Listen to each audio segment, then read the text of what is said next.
Okay, this is Mr. Peterson, and we're continuing with the 2.4a notes, and this is page 2. Okay, what we have to do is simplify this square root, and what we have to find is the biggest perfect square that goes into 63. So let me put the list of the perfect squares up here. This list goes forever, so I'll just do enough to get me by here.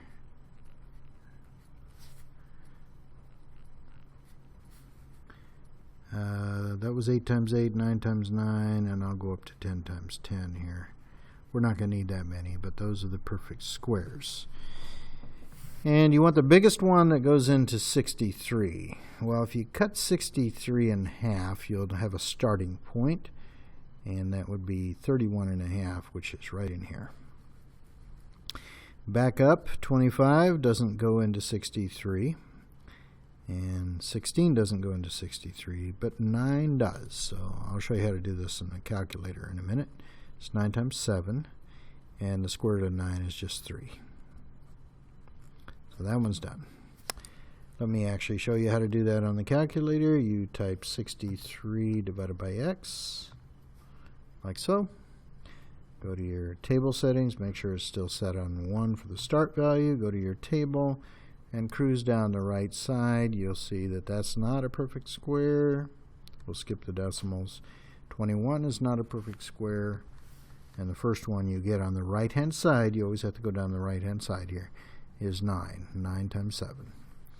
And you can see I used 9 times 7 there. Okay, if I'm doing 112, I'm going to try to find a perfect square that goes into 112. Well, half of that is 56, which fits right in here. 49 doesn't go into 112. We'll see if 36 does. You're trying to get to the biggest one, so you can see I worked my way backwards to that list. So 112 divided by 36, not so much. It doesn't divide by 25. Let's see if it divides by 16. And you can see it's 16 and 7.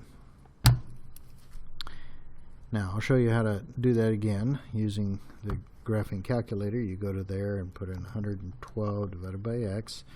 Go to your table and cruise down the right hand side. Make sure your start value is actually at 1. And you can see that I'm going to skip 112 because that's not a perfect square. That's not a perfect square. And when I get down here to 16 and 7, I know I'm there. You can keep going down. There's more down there, but you can see we already found it up on this line here. So 16 and 7. Now the square root of 16 is just 4, since 4 times 4 is 16. Okay, 30. Half of 30 is 15, so we only have 2 to try, 9 and 4. This one here, even though it's a perfect square, we don't use it in this process. So half of 30 is a starting point.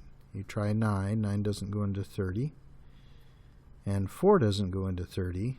And that's it. That's all we got. So can't simplify that one.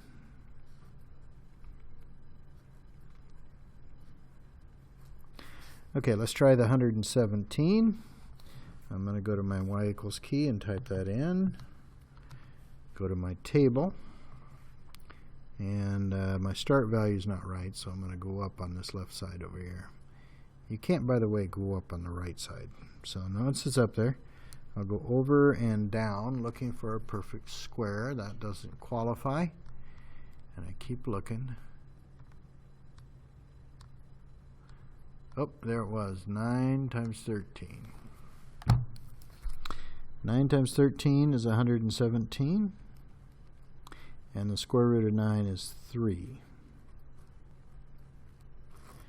All right, you can check this. This will let you know if you did something wrong. It doesn't necessarily confirm for you that you've done it right, because if you haven't finished the problem, the calculator won't detect that. So 117 gives that, and 3 root 13 gives the same amount. So we've done that one correctly. Okay, I have 3 different ways to get to the right answer here, and you'll see why we want the biggest perfect square possible. 36 goes into 180, so does 9, and so does 4. The best one is this first one. Square root of 36 is 6, so we get to the answer very quickly. In fact, that's the most efficient way to get it done. It's also less danger, and I'll tell you why it's dangerous to do the other ones. Here you're going to get 3 for the root 9, root 20. Most people will stop there and get marked half off for not continuing. But there's a 4 hiding in that guy, so we're going to split that up. And the square root of 4 is 2. And then we simplify the outside numbers here.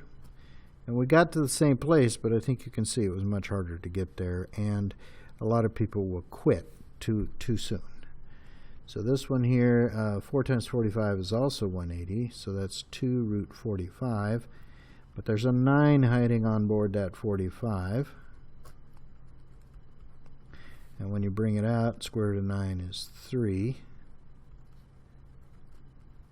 So this becomes 6 root 5. So we got the same answer as we did before, but you can see starting with the biggest perfect square possible is the way to go.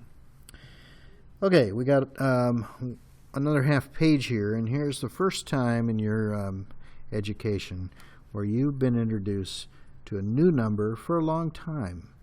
You were introduced to whole numbers in preschool, and then fractions and decimal in elementary. And you might have learned pi, which is another type of number. You learned that in late elementary, and we're going to introduce you to a very strange number. It's called I. And by the way, when you write I, you don't want to do it that way. You want to do it with either a little curly Q or a cursive version, and that'll keep you from thinking this is the number 1 instead of the number I. And it's defined to be the square root of -1. Now, if you think about that, earlier in your career, the square root of -1, in fact, up until today, you would have said, well, let's see, a negative times a negative won't work. That gives a positive number, not a negative number. And a positive times a positive certainly won't give -1, since that would be a positive value again. And the only thing left, and that doesn't help us, is 0 times 0 would be a neutral number times a neutral number, but that doesn't give -1 either. And so up until now, up until we just define this and say, look, we're going to call this square root of -1. We're going to call it I. And once we do, things open up, and this ends up surprisingly to be a very useful number. Now, you don't want to think of it as a variable. You're not plugging values in for this. It's not something that changes. It's always the square root of -1. Now, I'm also going to point out that when we square a square root, like let's say you had square root of 49 and you were squaring it. Well, that would be 7 that you're squaring, which then gives 49. And you can see I could have gotten all the way to the answer here by simply saying that the square root and the squaring cancel each other off, and the 49 would be your answer. Well, when you square the square root of -1, the square root sign would melt off and you'd get this version. That'll actually become more useful to us later in these notes. I squared is -1, and I is the square root of -1. And you can see one has a square root and the other doesn't. Okay, so now let me show you the first 2 examples here, and this will set us up for page 3 where we get some more practice. You're going to start by splitting up the -7 into -1 times 7. And then the front half of this we just learned is I, so that's going to be I root 7 when you're done. We're going to do the same over here, and then I'll teach you the shortcut you want to use. So break this up just like we just did. And the front half of this, let me cover up the back, that's I. So this is I root 5. And a couple things I want to point out. I should always be written in front of square roots. Okay? Now the next thing we're going to do is learn the shortcut. So it's a story that I tell. This is a prison. It's a sad story. Here's the roof. Here's the wall on the left side. And there's an electric fence over there and a dirt floor underneath. and there's 2 inmates. Mr. 5, who's in there for life, he's not getting out.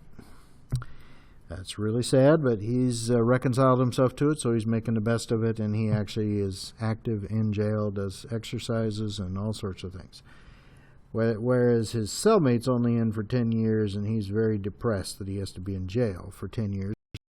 The negative sign laying down there. Well, when he goes to the cafeteria, he is eating some Jell-O, and he looks at his plastic spoon, and he realizes that plastic spoon is his method of getting out. So he takes and he digs this tunnel, Mr. Negative, and he takes him a long time to dig this tunnel, but when he finally breaks through here, he leaves the jail and goes outside and opens up his eyes. Okay?